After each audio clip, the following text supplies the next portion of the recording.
Gradar.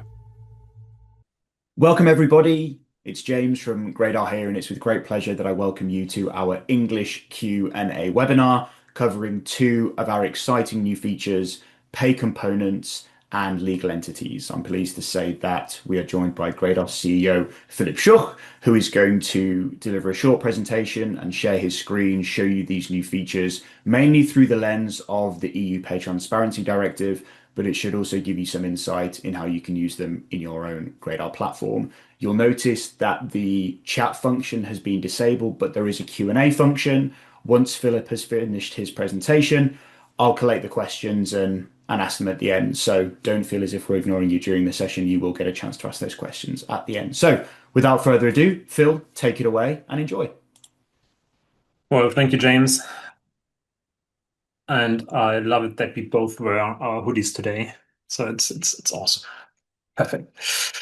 Okay, so here we go.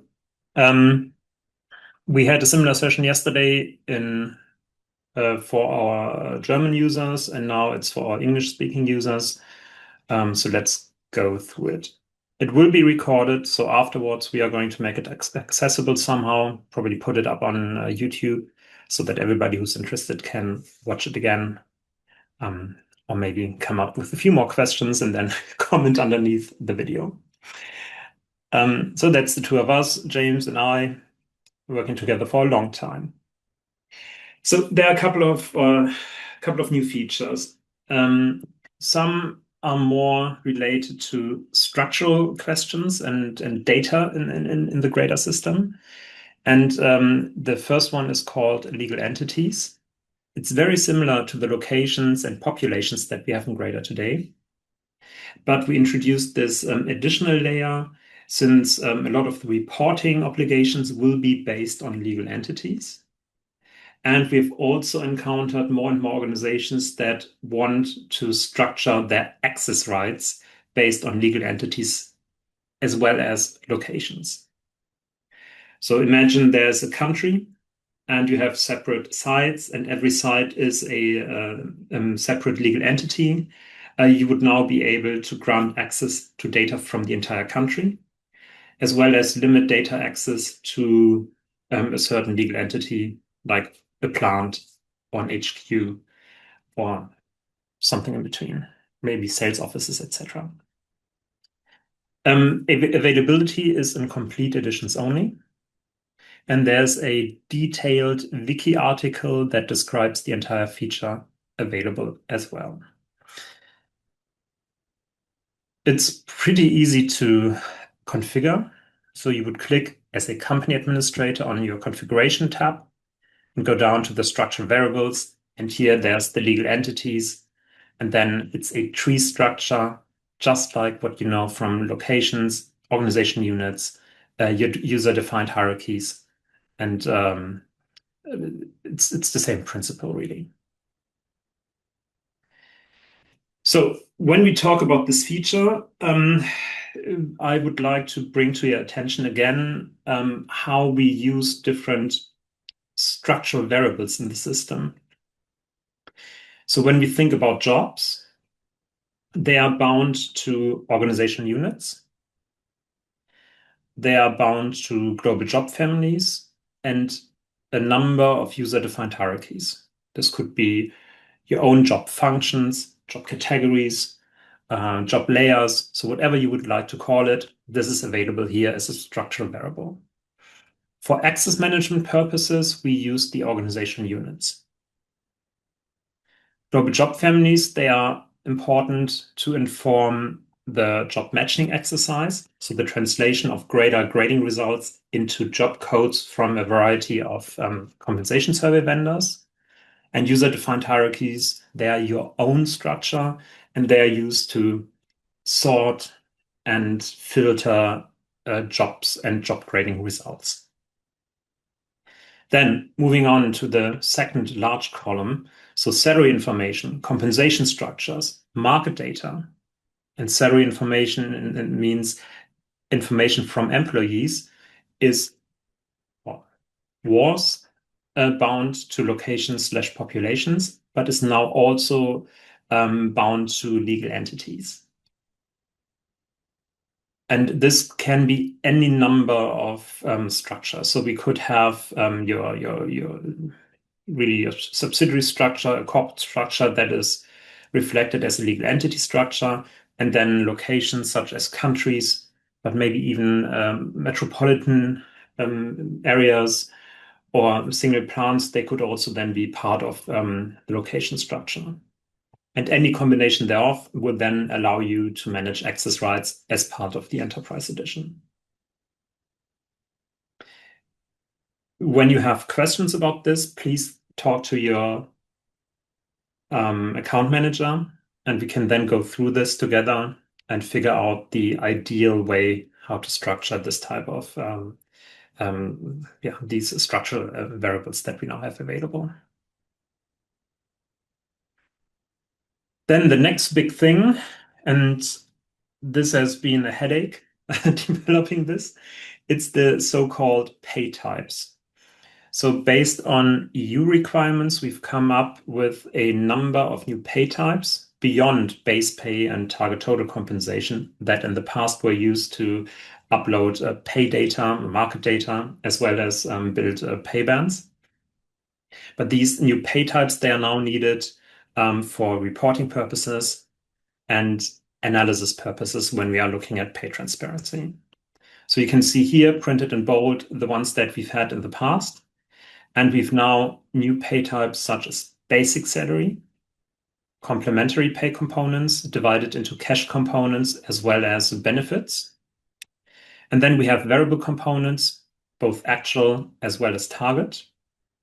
And then we're adding this up to actual total compensation, which is kind of an industry standard term, actual and total and target total direct compensation.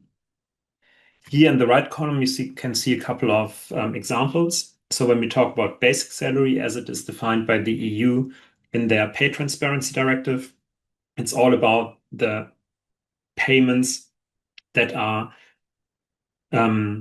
monthly or maybe bi-weekly and might even include things like holiday pay and a 13th, 14th salary or Christmas pay or whatever you want to call it. And then guaranteed base pay is a component where we would add allowances, such as a functional allowance or a market allowance or whatever else companies come up with these days. For reporting purposes, it is important to aggregate all your allowances as complementary pay components cash, and then also come up with a figure value for your company car, your pension scheme, and any other in-kind or fringe benefit that will also have to be reported. And then target salary, very clearly, that's base pay plus target bonus at 100% target achievement.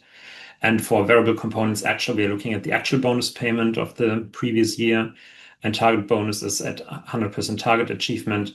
And then we were looking at all the way down to total direct compensation. Here we would, beyond short-term incentives, also include long-term incentives. Not every compensation benchmark has this data. Many stop here, but some will also be able to deliver data on total direct compensation. The way to activate this is to go on your company profile, find the pay types, and then jump on the configuration and just activate whatever you need. And let me very quickly show this. Oh, I was logged out. Just a moment, please. So it's fairly easy to do, but it requires the access rights from a company administrator. So you click on configuration, you go on your company profile, you go on the pay types, and here you can see the list. Go and edit, and here there's the list with detailed explanations as we see it today. This might change over time, but this is, to the best of our knowledge, how we should be dealing with the different designations that we've come up with.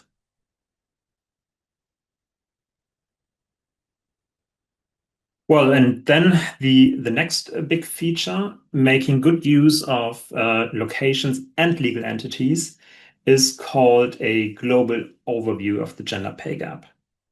And this is going to be a very nice way and a very efficient way to identify regional differences and variations across locations and companies.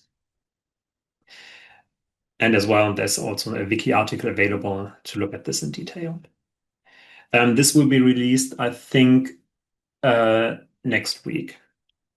So you can see here, legal entity. So any name that you want to have here, paired with locations. And whenever there are multiple locations, you will be able to do a deep dive into these locations. Then you have the number of employees. You have information on the range of, or the number of unadjusted gender pay gap, information on the employees with job grading, and then the adjusted gender pay gap using our standard approach to regression analysis here. And you can switch by clicking up here between location and legal entity view. So when we have Germany as a location here, we would be able to do a deep dive into the legal entities and then see what the differences are. So it's an extremely powerful and interesting feature that we are very much looking forward to seeing how adoption is going to be and what kind of questions are going to come up. So yeah, um, Excellent. Thank you very much, Phil, for that presentation. We do have a couple of questions which we can run through now. I'm going to put you on the spot, but I'm sure you're more than capable of answering them. So, firstly, what does standardized to 100% FTE mean? And more importantly, why does that matter? yeah. So it's about comparing apples with apples. Now the idea behind it is that the data delivered into the system is at 100% FTE. So any individual data set that otherwise would be shown as a part-time salary needs to be calculated as if this person was working 100%. Thus, we're making sure that we're really comparing the same input with the same working hours to see whether there's any kind of gender pay gap. And only in this way we are able to actually harmonize the working hours and the pay levels during the analysis. Okay, great. Just switching gears to legal entities. Patricia asks, how are the employee records linked to legal entities within the system? So do they need to be set up first? Yeah, they need to be set up first. Since we're using them for access rights, they cannot just be uploaded as part of the legal as part of the employee record, but the employee data needs to be written into locations as well as legal entities. So that's something where we need to be very strict, since access rights may be based on it. Thinking about, by the way, I hope that answered your question, Patricia. Thinking about location and legal entity, what is the organizational benefit when analyzing gender pay gaps using those filters? Um, I mean, I think this brings us to this great overview that we looked at. It This overview will help you to identify parts of your entire company, be it based on location, be it based on legal entity, where there are um, larger issues than in other parts. So it will actually help you focus on those parts of the organization where there are the biggest challenges. So this is one step. Um, Combining legal entities with locations and populations is going to be, or is a requirement by many organizations. So we try to listen, and we do listen sometimes, and then build features that are in demand. And we also have to actually deliver the reporting based on legal entities as required by the European Union. The details aren't known yet. That's the biggest challenge across all of Europe. Some countries indicate that they will do reporting or the analytics behind it themselves. So where the company would only deliver things like additional justification, such as grades or levels, but the calculation would be done by a statistical office or somewhere in the government or in the administration. In other countries, they will be expecting a report um, that has then to be delivered, maybe through gradar, payroll, Excel, or another tool. So this remains to be seen. So there's a lot of unclarity, but we are pathing the way to prepare our users to get ready. Just linking then to the use of a payroll system. If a payroll system is using different categories than Gradar is using, is that a problem for mapping across, or can that be overcome?